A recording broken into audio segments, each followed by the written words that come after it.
Sebelum kita berehat sebentar untuk sesi yang kedua ni, dan seterusnya kita akan terus kepada penutup. Tadi ada soalan untuk ahli-ahli panel, silakan.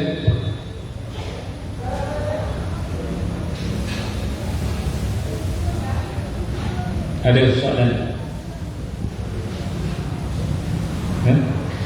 Saya ada satu soalan kat sini. Terima. Dalam setiap perjuangan, tak terkecuali di negara kita, zaman menyambut kemerdekaan ni, di zaman kerajaan Melaka, ada peranan kita yang menggagalkan perjuangan untuk mencapai kemerdekaan. Adakah ianya merupakan satu rantaian yang berterusan di setiap kali perjuangan? Ada sahaja halangan-halangan dan peranan orang-orang yang tentu yang akan menggagalkan perjuangan ini. Itu yang pertama. Yang kedua, kita tahu perjuangan kemerdekaan negara kita dipelopori oleh para ulama, dan juga para cendekiawan Melayu. Jadi adakah mereka-mereka yang terkorban di dalam menuntut kemerdekaan ini, yang berjuang untuk kemerdekaan ini, boleh diistilahkan sebagai mati syahid? Dan kategori manakah kita dapat meletakkan mereka? Sama ada syahid dunia akhirat, atau syahid akhirat sahaja dan sebagainya. Jadi minta pencerahan kepada ahli panel sekalian. Terima kasih. Untuk soalan pertama, lebih dengan satu. Soalan pertama. Soalan pertama tadi tentang halangan-halangan si kita. Tuan-tuan sekalian, saya tertarik untuk menjawab soalan ini. Kalau boleh tuan-tuan baca buku yang ditulis oleh Fatahiyah Khan bertajuk Qawaribun Najat fi Hayati Du'a. Buku ini cukup bagus. Bahtera penyelamat dalam kehidupan para du'a. Dan di pertengahan buku itu ada dijelaskan tentang al-mu'min, hadis Nabi Muhammad SAW, al-mu'minu baina khamsi syada'idi. Seorang mukmin itu sentiasa berhadapan dengan 5 dugaan yang menjadi sikit dalam perjuangan kita.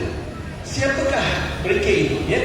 Al-mu'minu baina khamsi syada'idi. Mu'minun yahsiduhu. Orang mukmin yang simpan hasad dengki pada diri kita sendiri.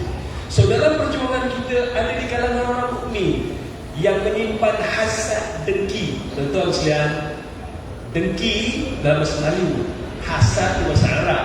Tapi hebatnya orang Melayu dicampur sekali hasad dengki. Nampak teruknya hasad dengki.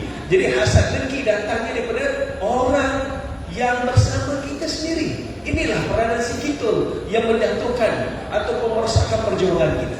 Ya, dalam lipatan sejarah setiap zaman memang ada peranan si kita yang berada bersama. Hatta zaman Nabi, mereka yang berpura-pura bersama dengan Rasulullah, Abdullah bin Ubay bin Salul, yang menyatakan bahawa dia sujud bersama dengan Nabi, ya, dan Quran menggambarkan ketika mana mereka bersama dengan umat Islam, qalu amanna, kami beriman kepada Allah. Tapi wa idza khalau ila syayatin, ketika mana mereka bersama dengan musuh-musuh Islam, mereka berkata, kami juga bersama dengan kamu. Itu golongan yang pertama, mu'minun yahsiduhu. Golongan yang kedua, wa kafirun yuqatilu, orang kafir yang sentiasa memerangi umat Islam. Yang ketiga, wa munafiqun yaqutuhu, orang munafik yang membenci umat Islam. Yang keempat, wa syaitanun yudillu, syaitan yang menyesatkan umat Islam. Dan yang kelima, wa nafsun tunazi'uhu, dan nafsu yang sentiasa merangsang manusia untuk menjatuhkan manusia pada jalan yang benar. But the key point yang saya nak tekankan kat sini ialah Rasulullah SAW telah menjelaskan bahawa secara sunatullah tetap akan ada dalam sepanjang sejarah manusia yang digelasi kita ini, mereka yang menjadi gunting dalam lipatan, mungsang berbulu ayam, api dalam sekam. Bahkan kalau kita lihat dalam sejarah Nabi Muhammad SAW telah pun dijelaskan antaranya tadi Abdullah bin Ubay bin Salul. Dalam sejarah Nabi Isa AS, Judas yang telah betray, sehingga dikenali sebagai Judas betray, Judas yang khianat, sehingga telah pun mengkhianati Nabi Isa AS. Dan zaman Nabi Musa AS, Ba'urah, dan ramai lagi dalam sepanjang lipatan sejarah yang menjadi segitu. Cumanya kita jaga diri kita sendiri, jangan sampai kita terjebak bersama dengan kelompok si Kitul ini yang menjadi api dalam sekam, yang merosakkan negara kita, yang merosakkan bangsa kita, yang merosakkan agama kita berdalam semata-mata untuk meraup keuntungan yang sedikit. Berapa ramai di kalangan orang Melayu yang menjadi hamba pada British, berapa ramai di kalangan orang Melayu yang menjadi balaci pada penjajah, berapa ramai orang Melayu yang menjadi hamba kepada penjajah demi untuk meraup keuntungan yang sedikit dan membelakangkan perjuangan anak bangsa mereka bagi menegakkan syariat di muka bumi ini. Tuan ingat ya, mungkin ini ada kaitan dengan soalan kedua yang akan dijawab oleh Prof. Dr. Sudirman nanti. Saya sentuh sedikit. Ingat ketika mana kita menyambut kemerdekaan di dataran merdeka, kita bukan saja sekadar menyambut kemerdekaan. Kita menyambut kemerdekaan dengan lawan azan. Negara kita bersyahadah, asyhadu an la ilaha illallah. Yang melakukan azan ialah Tan Sri Hasan Saleh namanya, Adnan Azhari, Tan Sri Hasan Azhari. Beliaulah yang melakukan azan. Ini berarti kita menyambut kemerdekaan dengan laungan azan, dengan laungan syahadah, dan negara kita bersyahadah ketika mana menyambut kemerdekaan. Bahkan sekiranya kita melihat perlembagaan kita, perkara 3 fasal 1 secara clear cut stated, negara kita adalah negara yang meletakkan Islam sebagai agama negara. Islam is the religion of federation. Islam agama negara. Berarti negara kita adalah negara Islam yang mendaulatkan syariat Islam. Walaupun kemungkinan pelaksanaan syariat Islam tidak sepenuhnya, tapi kita meletakkan Islam sebagai agama yang paling tinggi, bukan agama rasmi. Islam sebagai agama negara. Bukan itu saja. Ketika mana yang di-Tuan Agong nak dimasyhurkan sebagai agung, baginda kena berikrar dengan sumpah, dengan ikrar lafzul jalalah, wallahi wabillahi watallahi. Mereka dengan ini mengangkat sumpah untuk menjaga agama Islam. Ini pendaulatan agama Islam dalam perlembagaan negara kita yang meletakkan bahawa kemerdekaan negara kita adalah dengan mendaulatkan agama Allah SWT. Allah.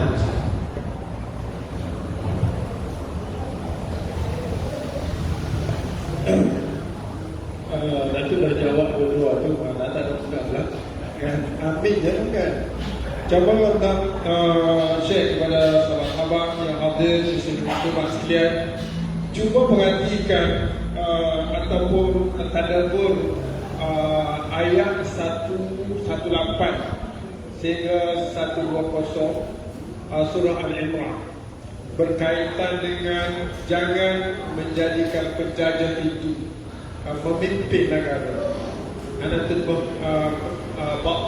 bitanatan ya ayyuhalladzina amanu la tattakhidhu bitanatan min dunikum khabala. Dalam ayat ini banyak Allah menceritakan soalan yang disebut oleh Tuan Imam tadi.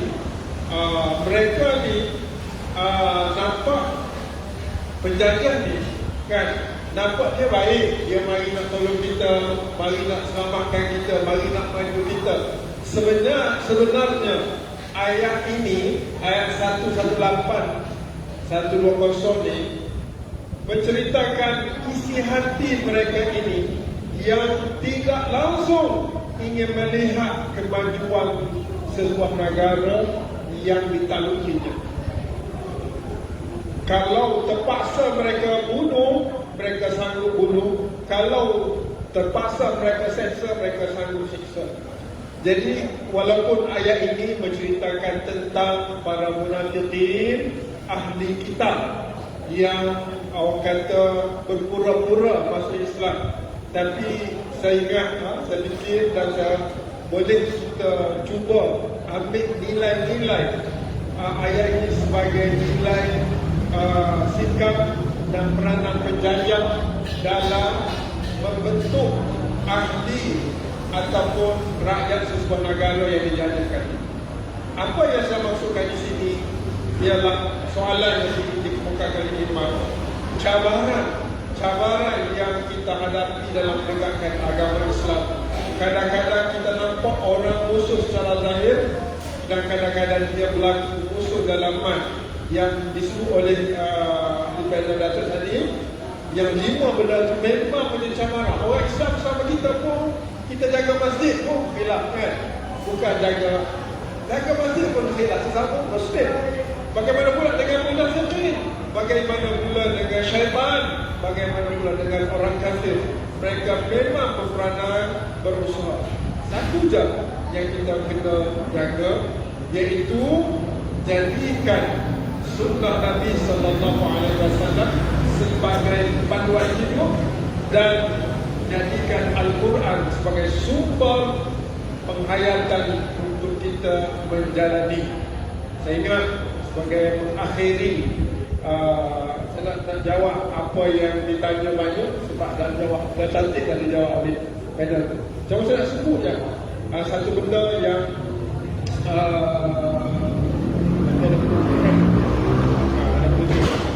satu benda yang amat penting tuan-tuan boleh rujuk surah Yunus ayat 57. Memang agama mereka 57 kan? Ayat 57 dan 58. Baca ayat ini dan ayat ini menggambarkan kepada kita orang Islam kalau dia nak selamat, dia nak bahagia, dia tengoklah ayat ini.